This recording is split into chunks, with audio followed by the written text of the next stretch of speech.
National AOH Vice President, joining you from Albany, New York. And tonight's going to be a terrific presentation, and once again, a great way to begin a very important and busy month for all of us as Irish American and especially as Hibernians. Tonight's presentation is titled International Law and Irish American Involvement in the Irish War of Independence. And tonight we're honored to have Dr. Lia Brazil. And for a more in-depth introduction, National AOH historian Dan Taylor. Thank you very much, Liam, and welcome everyone, as Liam says, to another edition of our Irish American Heritage webinar series. Mankind has long sought to regulate armed conflict, both in terms of defining when war is appropriate and also in terms of defining what conduct by the combatants is acceptable. As to that first part, the Latin phrase is jus ad bellum, literally the right to war. And as to this ancient concept, which is sometimes called the just war doctrine, St. Augustine, one of the great doctors of the church, wrote in the 5th century in City of God, for example, that no war is undertaken by a good state except on behalf of good faith or for safety. Now, as to the second part, the Latin phrase is jus in bello, justice in war, and that refers to the correct conduct of the combatants in war. One era in the development of this body of law that our viewers will be familiar with, frequently depicted by Hollywood, is the chivalric era of the Middle Ages, when knights were gentlemen, combat was governed by strict rules of fair play, and women and other non-combatants were generally understood to be outside of combat and a protected class. Here in the United States, in 1863, President Lincoln issued the Lieber Code, which addresses what are generally referred to as war crimes or crimes against humanity, to govern the conduct of Union forces in the Civil War. And anyone who has served in the U.S. Army, for example, in the modern era, will recall that they received a block of training on the Lieber Code's modern successor, Army FM 27-10, the Law of Land Warfare. Internationally, this type of law comes from custom and tradition, from statute, and particularly in the modern era by international treaty. Our viewers will be familiar, for example, with the Hague Conventions and the Geneva Conventions, which are sources of modern international law in this area. As this body of international humanitarian law was progressing through the ages, there were definitely exceptions in where and how it was applied. Certain adversaries were deemed unworthy of the application of humanitarian principles. Adversaries who could be classified as rebels, infidels, or savages, for instance. Which brings us to Ireland. As students of Irish history well know, the English and later the British considered the Irish to fit all three of those descriptions, as evidenced by the conduct of their forces in Ireland over the centuries. Tonight, as Liam said, we're pleased to have with us Dr. Lia Brazil, who specializes in histories of international law, humanitarianism, and human rights during times of war and upheaval.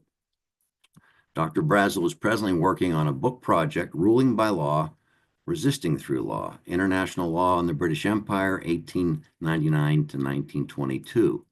This book will present a history of international law from the ground up, demonstrating how people navigated the complex and shifting rules of global governance that transformed conflicts in the early 20th century. And tonight, Dr. Brazil has agreed to share with us a presentation on international law and Irish American involvement in the Irish War of Independence. And so with that, Dr. Brazil, the stage is yours.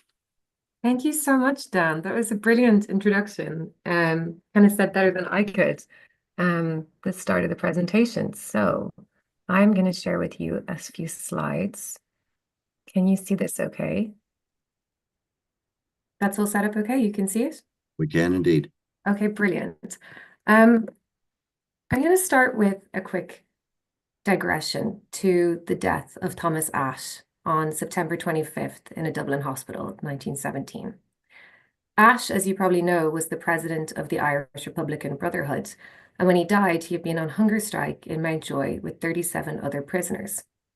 Their strike demanded that men held on political charges should be given a special status separate from common criminals, and Ashe and the other hunger strikers called this status that of the prisoner of war. The events that happened in Mountjoy over the course of the strike are quite well known. Initially, the prison showed limited engagement with the prisoners' demands before taking away their furniture, bedding, and boots from their cells. A strategy of force feeding began, which culminated on September 25th when Ash was fed by Lowe, a surgeon who was inexperienced with the feeding tube. Something went wrong, Ash suffered multiple heart attacks, and he died. The ensuing inquest against the prison was a media spectacle, and before a dangerously overcrowded courtroom, the lawyer representing the prison, Henry Hanna, questioned Ash's co-strikers about their demands for treatment as prisoner of war. He grilled the leader of the survivors, Austin Stack, asking him if he had ever read any military manual or looked at the conditions of the 1907 Hague Convention, or if he had any other legal knowledge of the treatment of prisoners of war. Stack replied that he was unfamiliar with the Hague Conventions, but he argued that the prisoners had, quote, our own ideas of how prisoners of war ought to be treated. Now, I start with this cross-examination because I think it reveals a tension between the international law that Dan so elegantly described, defined and ratified through codes and conventions, and international law as understood in the minds of those caught up in conflict. Like Stack, many of us probably haven't read very many legal texts. We're not all as learned as Dan, but most people have their own understanding of what forms permissible or impermissible violence during wartime. As Dan mentioned, by the time of Ash's death, over half a century of legal codification through conferences and networks had resulted in the first conventions governing the conduct of war, and these were the Hague and Geneva Conventions. They were considered rational scientific codes, and for the international lawyers that devised them, they were seen as a breakthrough from the obsolete treaties of previous customary law. For these lawyers, the conventions seemed to present clear texts that could provide a set of standards during wartime and hold governments accountable for their actions. And as Dan mentioned, some of the things that they covered were sort of protections of prisoners during war, the prohibition of certain weapons, while the Geneva Conventions were more concerned with legal protections for the Red Cross and assistance to the wounded during wartime. Even if they might have provided a code or a set of standards, in practice, many historians of international law have shown that imperial powers like Britain often refused to be constrained by these laws. The conventions offered few sanctions for violations, and most imperial powers simply claimed that international law did not apply in conflicts against less civilized peoples. And this same rhetoric was, as Dan said, adopted in Ireland, even though the Irish volunteers claimed the status of belligerents and protections of international law. In 1916, during the Easter Rising, volunteers and members of the Irish Citizen Army placed emphasis on dignified conventional military behavior, and they claimed that they were fighting according to the usages of war. During Easter week, Patrick Pearse publicly condemned British troops for their own breaches of international conventions. He argued that they were, quote, firing on our women and our Red Cross. Numerous volunteers in Dublin over Easter week claimed protections under the Geneva Conventions, but British military authorities insisted that they would grant, quote, none of the amenities of war, but would treat them as outlaws and rebels. Studying the history of international law therefore offers a problem for the historian. We can evaluate or judge the conduct of past conflict according to the international laws in force at the time, but we can't be certain that the participants in those conflicts, men like Stack, had fully understood or even cared to read legal texts. Or we can just say that international laws did not apply, but then we run the risk of replicating the same exclusionary rhetoric of imperial powers. As Dan said in the beginning, who decides what conflicts are wars and which opponents are sufficiently civilized?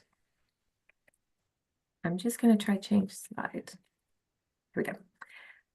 As Anne Dolan has shown, in Ireland, the British administration argued there was an Irish type of violence, which was, quote, inherently disreputable, unprincipled, and contrary to the rules of war.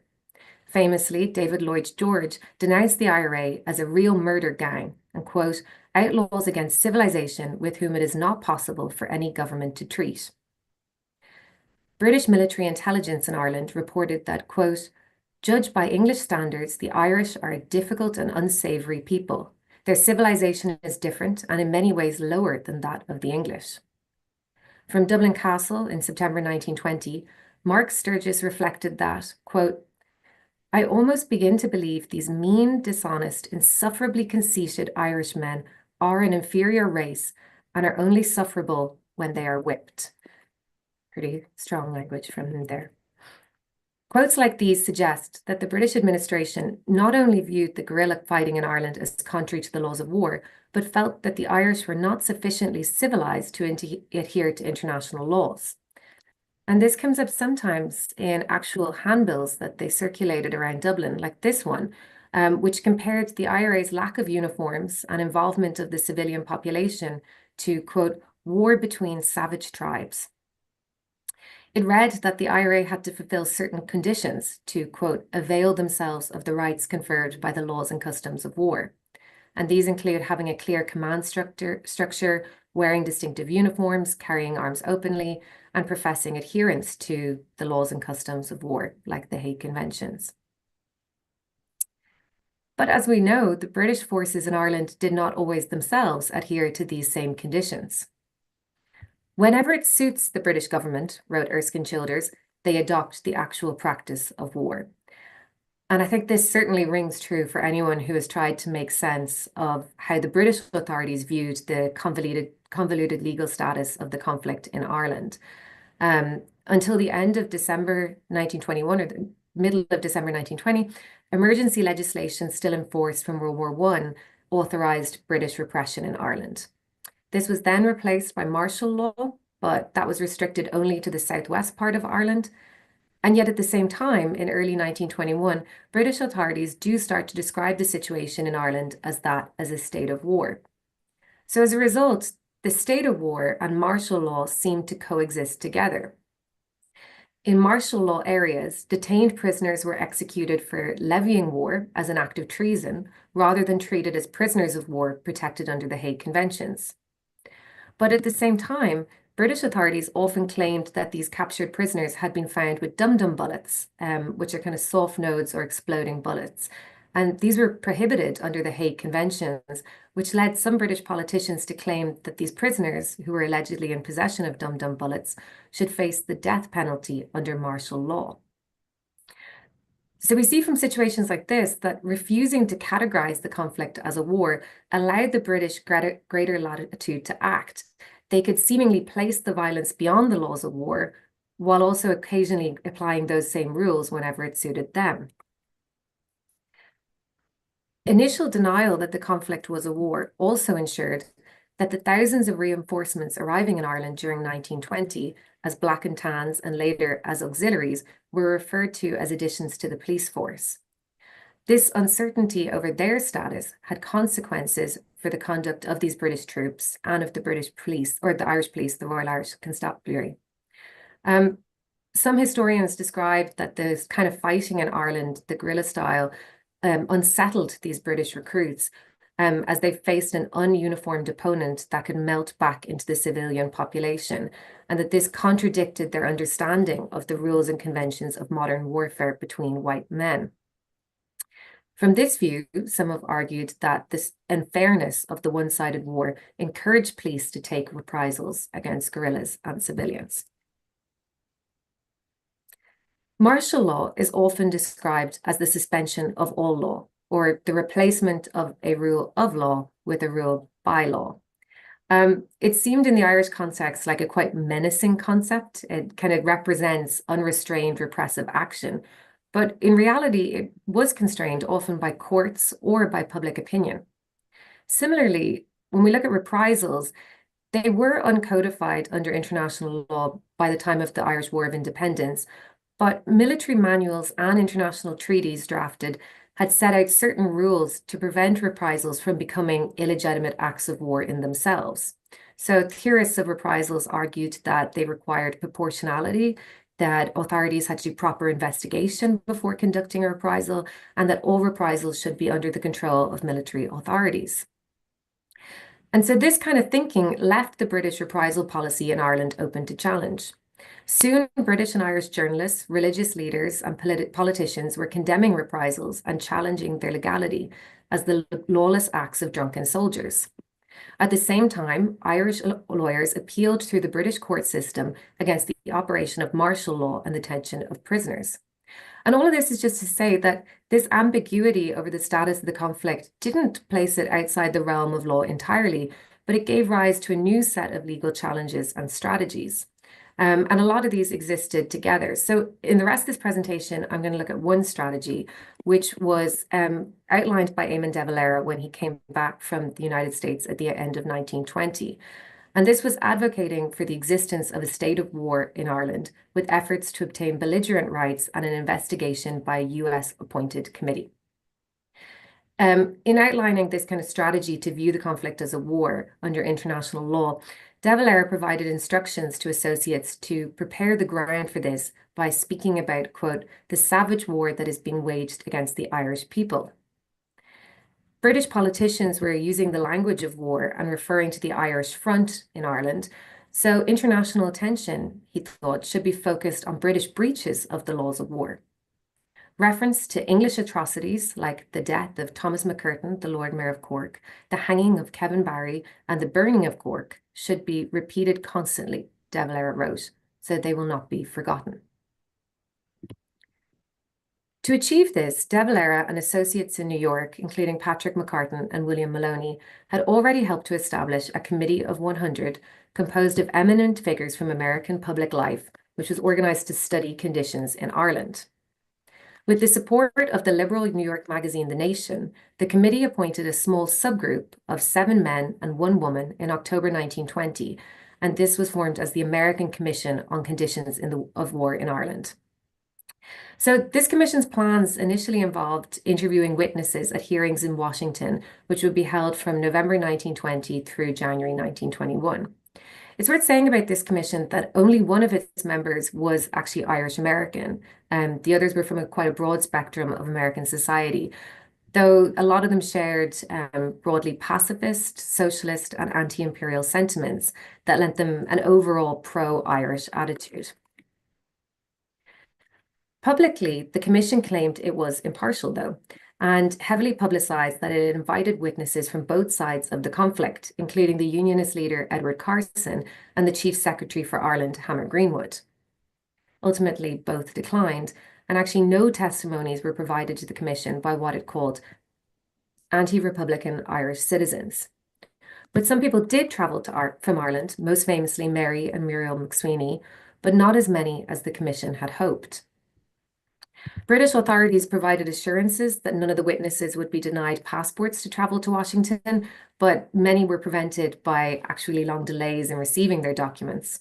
The homes of others, like Ellen McCurtain, the widow of the Lord Mayor of Cork, were raided by the Black and Tans, and evidence for their testimonies were allegedly destroyed. One witness did make it to Washington, Donald O'Callaghan, then the Lord Mayor of Cork, by stowing away on a ship across the Atlantic. With the Commission's access to potential witnesses reduced, they devised plans for an even smaller delegation to travel to Ireland and conduct interviews there. But British authorities rejected these plans as well, objecting to, quote, any foreigner or foreign committee meddling in Irish affairs in Ireland. These British fears about the ulterior aims of the investigation may have been well-founded. Despite its appearance of objectivity, the American Commission into Conditions in Ireland had been purposefully devised by de Valera, McCartan, and Maloney to place international pressure on Britain to end the war.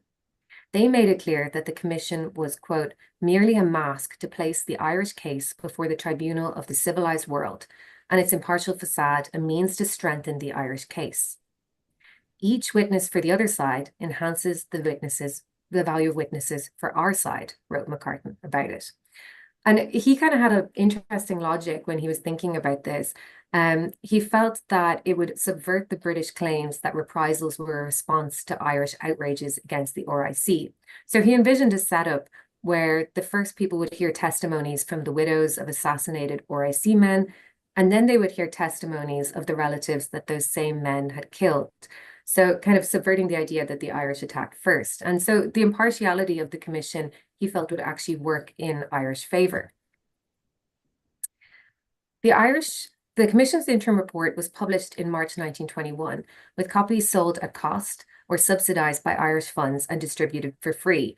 I think over about 3,000 copies appeared, and it was translated into French and appeared in France, Belgium, and Switzerland. The galley summary accused the British government of assassination, torture of prisoners, house burning, and destruction of industry, collective punishment, the use of human shields, and reprisals. It noted that the last three of these were, quote, contrary to the laws of peace or war among civilized nations. The report repeatedly suggested that British authorities appeared not to recognize the authority of the Hague Conventions, but it went beyond just using the Hague as a yardstick for measuring British conduct in the war. The British terror in Ireland, wrote the report, would seem to us to violate not merely this article, but all articles of law, all law of peace and war, private and public, human and divine. In its long continuance, complete organization, rootlessness, and all-pervading character, it would seem to your commission almost without parallel in the law of civilized nations. But readers of the Commission's report in 1921 would draw parallels to another famous wartime investigation, and this was the 1915 Commission into alleged German atrocities, known informally as the Bryce Report after its leader, James Bryce. Funded by the British government, this report had begun collecting accusations of inhumanity and outrage against German soldiers during the invasion of Belgium in 1914. It was published just days after the sinking of the Lusitania in 1915, and the report was translated into over 30 languages and then circulated by British propaganda services. So it was really part of a massive effort to alter neutral opinion about German war conduct. In adopting its quasi-judicial and legalistic approach, the American Commission on Conditions in Ireland really appears similar to the Bryce Report, which also used the text of the Hague to pass judgment on the German conduct of the war. And at times, the American report is quite explicit about the comparison. They note towards the end that the British Army were, quote, guilty of proved excesses, not incomparable in degree and kind with those alleged by the Bryce Report on Belgian atrocities to have been committed by the Imperial German Army.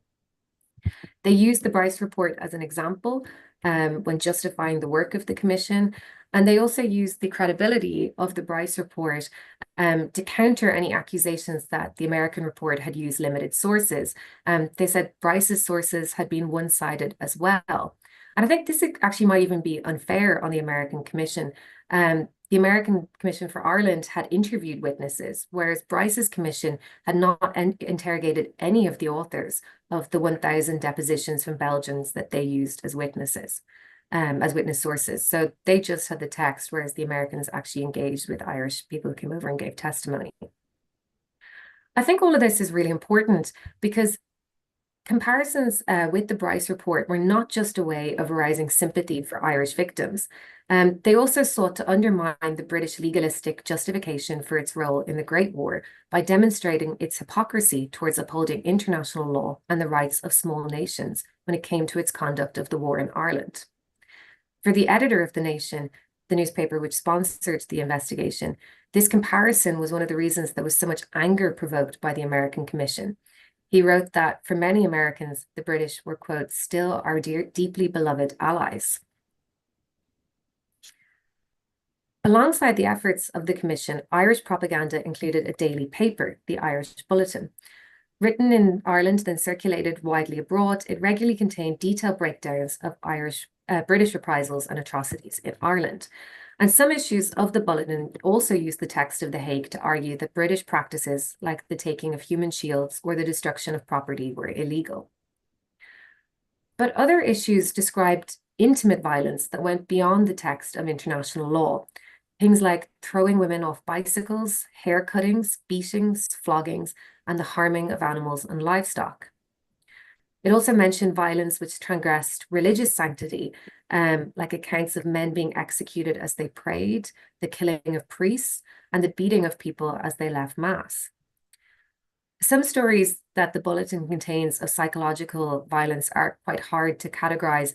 They describe captured men being forced to denounce the Pope, to paint God Save the King on walls in Irish towns. And there's even several accounts of people saying they were forced to spit on pictures of De Valera.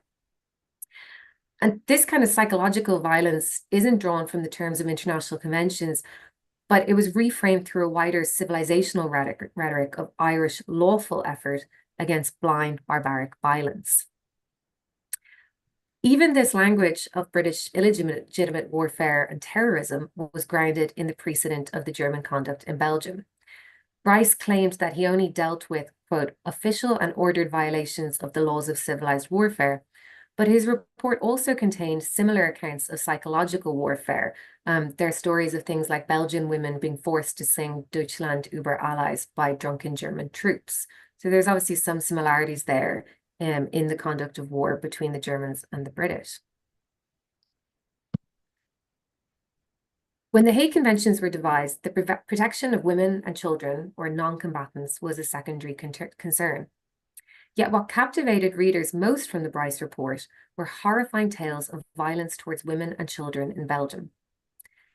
At sessions in Washington, members of the American Commission repeatedly asked witnesses from Ireland about sex crimes or rape, noting that they were so accustomed to hearing of sex excess in the situation of Belgium. Here, at least, Ireland appeared a marked contrast. The witnesses and the bulletin did describe the rough treatment of women and insinuate that sexual violence may have taken place. I mention this because in the popular imagination, it might not have mattered if certain actions like reprisals against civilians were technically legal, or if there was no real sanction for actions like rape in international law. People had their own ideas about what should be protected, and violations of international law were constructed from a range of sources beyond just legal texts. And often when you're reading through these kind of atrocity stories, it prompts the question, well, how true is any of this? These kind of atrocity stories that we're reading about Belgium and Ireland long predate both conflicts. When he was writing his report, Bryce was aware that there was atrocity mongering spread by the jingoistic and Tory press in Britain during the South African War. And some stories of violence appear repeatedly, recycled and updated between conflicts. One international lawyer relayed that there was an account of Dutch prisoners being forced to dig the holes destined for their own dead bodies during the Boer War, but that this same story had appeared about the Germans in France in 1870. There's a report contained in the American Commission's evidence of police in Cork pulling rings off women's fingers and tearing earrings from their ears, which evokes some of the more lurid accounts of German robberies of jewelry and of wedding rings being cut from fingers in Belgium. But I don't think this means we should dismiss these accounts. By the end of the 20th century, many historians regularly criticized Bryce's report as containing hysterical and exaggerated testimony of symbolic violence, until 2001, when forensic historical work suggested that many of the German atrocities did actually take place. And the same may be the case in Ireland. I think for now, it's most helpful to think of these atrocity stories as a framework through which people made sense of the violence they experienced. And this discourse on atrocities and violations, familiar to many readers of the reports, allowed Irish propagandists to use them for a political purpose. They subverted British presentations as a humanitarian and liberal empire. These campaigns were particularly successful in the United States. Support was not limited to the many Irish American groups, including the Ancient Order of Hibernians, which had provided monetary support for relief in Ireland or bought Irish government bonds. Instead, the rhetoric of British moral atrocities and their victims helped attract even wider attention for Ireland in the spring of 1921. Campaigns led by the American Committee for Relief in Ireland, another brainchild of William Maloney, described destitution in Ireland and the impact of British reprisals and insurgency on women, children, and the elderly. Their pamphlets, some of which I've shown here, drew comparisons with the destruction of Belgium as well. And this resulted in public support from Herbert Hoover, who had led the American Commission for Relief in Belgium during the war, and ultimately led to an endorsement from President Harding for Irish relief. Appealing to humanitarian sentiments was a subtle and less obviously partisan way of generating support for Ireland. And it worked in tandem with the American Commission's report on breaches of international law during conflict. But it also served to appeal to a wider post-World War I sentiment, which centered on assisting children and rebuilding Europe. Some of the depictions of destruction in Ireland, including the burning of Cork and Balbriggan that flooded into the United States, even prompted the American Red Cross to propose a humanitarian investigation in Ireland, though the British, quote, sternly repelled the suggestion. To quote Jane Addams, one of the members of the American Commission, adapting international law and humanitarian concerns to the Irish conflict showed that, quote, the Irish question is not a domestic affair, it is an international problem. So I'll give a few points in conclusion on this. The campaigns I've described help shape the presentation of the war internationally, but they don't reflect the entirety of views of all members of the IRA or volunteers.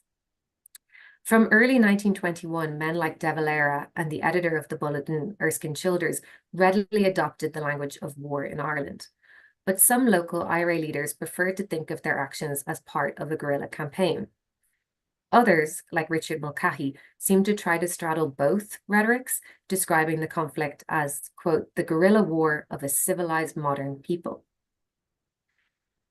In a similar fashion, some Irish prisoners detained by the British during the war sought to challenge this detention through legal strategies like habeas corpus. But others refused to recognize the British court system at all, dying, like Kevin Barry, as adamant soldiers of the Republic. Understandings of international law during the Irish struggle for independence were therefore not restricted to particular conventions or doctrines, but were shaped by a recent experience of World War I, as well as British conduct of imperial wars. Alongside Belgium, South Africa featured repeatedly as a comparison for both the Irish and British. There too, the British authorities had acted as an umpire, picking and choosing when to enforce standards of international law and when to declare martial law.